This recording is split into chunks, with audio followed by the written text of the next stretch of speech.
నమస్కారం. జై Srimannarayana. Logical are emotional, ఏది సరి అయినది? ఒక సమస్య వచ్చింది, దాన్ని సరిచేయడానికి నిదానం కావాలి. ఒక విషయంలో చిక్కుముడి ఏర్పడింది, దాన్ని బాగు చేయాలి. ఆతృత వద్దు, కంగారు పడొద్దు, నిదానంగా ఆలోచించి చేయాలి అని మామూలుగా అంటూ ఉంటాం. కానీ ఆ సమస్య ఎదుర్కొనే వారికి, సమస్యలో ఇరుక్కున్న వాళ్ళకి తప్ప దాని తీవ్రత అర్థం కాదు. ఆరాటపడాలా, కంగారు పడాలా, దుఃఖపడాలా అనేది వాళ్ళకే తెలుస్తుంది. రియాలిటీ అనేది మనకు తెలియదు. దీన్ని హ్యాండిల్ చెయ్యండి అంటే స్వీకరిస్తారు, కానీ దాన్ని ఇంకో రకంగా చెప్తే ఎలా ఉంటుంది చూద్దాం. మరీ ఎమోషన్తో చూడొద్దు, లాజిక్గా చూడండి అని చెప్పారనుకోండి, వెంటనే వాళ్ళ కోపం వస్తుంది. ఏ ఎమోషన్స్ లేకుండా ఎట్లా చూస్తాం, అన్నిటికీ లాజిక్ మాట్లాడితే కుదురుతుందా అని సమాధానం వస్తుంది. మనం కూడా చెప్పింది అదే విషయం, ఆరాటం ఆతృత లేకుండా చెయ్యమన్నాం. ఏంటి ఇలా చేశారు అనొద్దు. దీనివల్ల ఆరాటం పెరుగుతుంది. ఎవరైతే అటాచ్మెంట్ లేకుండా ఉంటారో వాళ్ళకి ఆతృత ఉండదు. దీనినే ఇంకొక రకంగా చెప్పాలంటే, ఆతృత లేకుండా చూడడం, ఎమోషన్ లేకుండా చూడడం వేరు. అది మన ఇంట్లో జరిగిన విషయమే కానీ, ఆఫీస్లో జరిగిన విషయమే కానీ, పబ్లిక్ ప్లేస్లో జరిగిన విషయం కానీ ఆతృత లేకుండా చూడాలి. అలా ఎందుకు జరగట్లేదు అంటే, ఒకటి అటాచ్మెంట్ లేకపోతే ఎమోషన్ ఉండదు. ఇంకోటి కూడా అవసరం.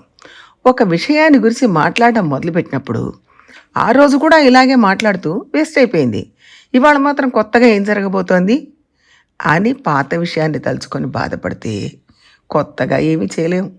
గతంలో ఎన్నిసార్లు ఓడిపోయినా అది అప్పుడే అయిపోయింది. ఇవాళ మళ్ళీ కొత్తగా మాట్లాడదాం, ఉత్సాహంతో మాట్లాడదాం, అప్పుడు గెలుస్తాం, లేకపోతే ఓడిపోతాం. లాజిక్ అనేది బంధుత్వానికి వ్యతిరేకమైంది. ఆయనకు కరుణ లేదు, హృదయమే లేదు. ఆయన అంత లాజిక్గా మాట్లాడతాడు. హృదయంలో తడి లేదు. తడి అంటే ఎమోషన్ ఉన్నట్టు అని అంటూ ఉంటారు. హృదయంలో తడి లేని వాళ్ళే లాజికల్గా ఉంటారా? హృదయంలో తడి ఉన్నవాళ్ళు కూడా లాజికల్గా చూస్తారు, మాట్లాడతారు. అది న్యాయం కూడా. అందువల్ల ఆతృత అంటే మార్చుకోవచ్చు, ఎమోషన్ అంటే మార్చుకోలేము అని అర్థం. అందువల్ల ఆతృత అంటే మార్చుకోవచ్చు, ఎమోషన్ అంటే మార్చుకోలేము అని అర్థం చేసుకోవద్దు. లాజికల్ అని మాట్లాడేదంతా ఆచరణకు పనికిరాదు.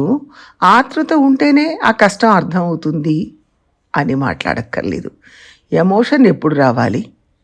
మనకు చాలా దగ్గర వాళ్ళైతే వారికి కావాల్సిన అవసరాన్ని లాజికల్గా పూర్తి చేయాలి. ఎమోషన్తో ఆలోచించి లాజిక్ని మర్చిపోతే సమస్య నుంచి బయటపడేయడం కష్టం అవుతుంది. సహాయం చెయ్యాలి అనేదే ఎమోషన్. ఈయన నాకు కావాల్సిన వారు అన్న ఎమోషన్తో, అటాచ్మెంట్తో ఆయన సమస్యను ఎమోషనల్గానే చూస్తాను అనడం కరెక్ట్ కాదు. ఈయన నాకు కావాల్సిన వారు అనే ఎమోషన్ ఉండాలి, కానీ పని చేసేటప్పుడు లాజికల్గా ఆలోచించాలి. అలా ఉన్నప్పుడే ఆయనకు మంచిది, మనకు మంచిది, అందరికీ మంచిది. జై శ్రీమన్నారాయణ. జై శ్రీమన్నారాయణ. మీకు రోజు ఈ వీడియోలు శ్రీమణిహారం అనే యూట్యూబ్ ఛానల్ నుంచి వస్తున్నాయి. మీరు రోజు విని మీ అభిప్రాయాలు మాకు తెలియజేస్తే బాగుంటుంది. మీ అభిప్రాయాలు మాకు ఎంతో విలువైనవి. దాంతోపాటు శ్రీమణిహారం యూట్యూబ్ ఛానల్ని సబ్స్క్రైబ్ చేసుకొని వీడియోలను లైక్ చేయాలని ఆశిస్తున్నాం. మీ ప్రోత్సాహమే ఈ కార్యక్రమాన్ని ముందుకు సాగించడానికి సహాయపడుతుంది. జై శ్రీమన్నారాయణ.